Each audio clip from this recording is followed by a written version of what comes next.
অনেক সাধারণ মানুষ আছে না, হিংসুক, তারা বলে হুজুর আমনের গো কিতা এটা দাওয়াত খাওন, তা আমনে বইয়া বইয়া দাওয়াত খান না। আমি যখন এটা দাওয়াত খাইলে অসুবিধা হয় আমনের, তা আমনে বইসা দাওয়াত কেমনে খাওন? আমনে একটা সিস্টেম বলে দেন, সব মানুষের বলে দেন যে হুজুরের বাইর থাকবো, সারা বাংলাদেশের দাওয়াত সব হুজুরের বাইর দিয়ে আইবেন। আমনে সিস্টেম করে দিলে আমার অসুবিধা কি? আর আপনারা কেন দাওয়াত দেয় না, এটা আমার অপরাধ কি? কথা বলে না কেন?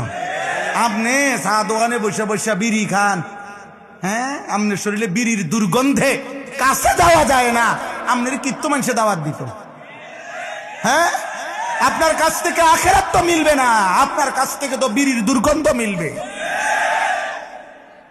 আপনি গপ মারেন বইয়ে বইয়া, ফতুয়া দেয় চা দোকানে বসে।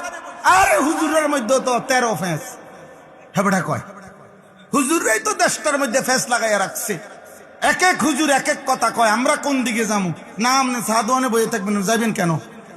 এখানে আপনার একটু পরে বন দিব, চা দিব, বিড়ি দিব, টেলিভিশন চলতে আছে, নর্তকী না আছে, আপনি অন্যদিকে যাইয়া কিনবেন।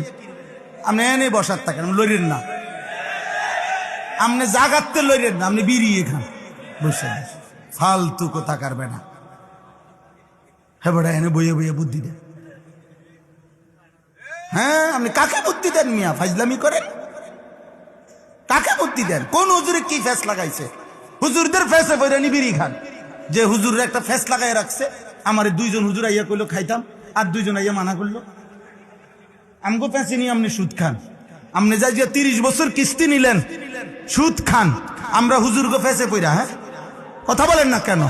একটা সুদ খোর বলুক, একটা কিস্তে খোর বলুক, বেটা আমরাই ফেস লাগাইছি বেটা, তাইলে আপনি সুদ খান কেন?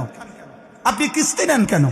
বলেন মিয়া একজন, আমি তো চ্যালেঞ্জ করে বলছি মিয়া, কেউ রাগ হইলে হোক বেটা, একটা বাবা যে তার ছেলেকে প্রতিষ্ঠিত করতে গিয়ে হয় চাকরি, নয় ব্যবসা, নয় বিদেশ আপনি করতে গিয়ে, যারা আপনারা 5 লাখ টাকা 12 লাখ টাকা সুদে নিলেন, কিস্তিতে নিলেন, যে হুজুর 12 লাখ টাকা সুদে কিস্তিতে নিয়া ফোলা বিদেশ পাঠাইছি, বাজারে দোকান নিয়ে দিছি, চাকরি লইয়া দিছি, তাইলে আল্লাহকে সাক্ষী রেখে আজকের এই হাজার মানুষ, অসংখ্য অগণিত মানুষের এই ভরা মজমায় এখানে দাঁড়াইয়া আপনি মাইকটা হাতে নিয়ে বলেন যে আমি 12 লক্ষ টাকা সুদ নিছি, কিস্তি নিছি, জিফুতের লাইগা জীবনভর ওজনে কম দিয়া মিথ্যা বলে বাটফারি করে টাকা রোজগার করে এই বিল্ডিং বাড়ি জায়গা জমি করছি জিফুতের জন্য, এই আশায় যে আল্লাহ যেন আমারে আখেরাতে জাহান্নাম থেকে মুক্তি দেয়, আল্লাহ যেন ফুল আগুনের উসিলায়, জিফুত বউ বাচ্চার উসিলায় যেন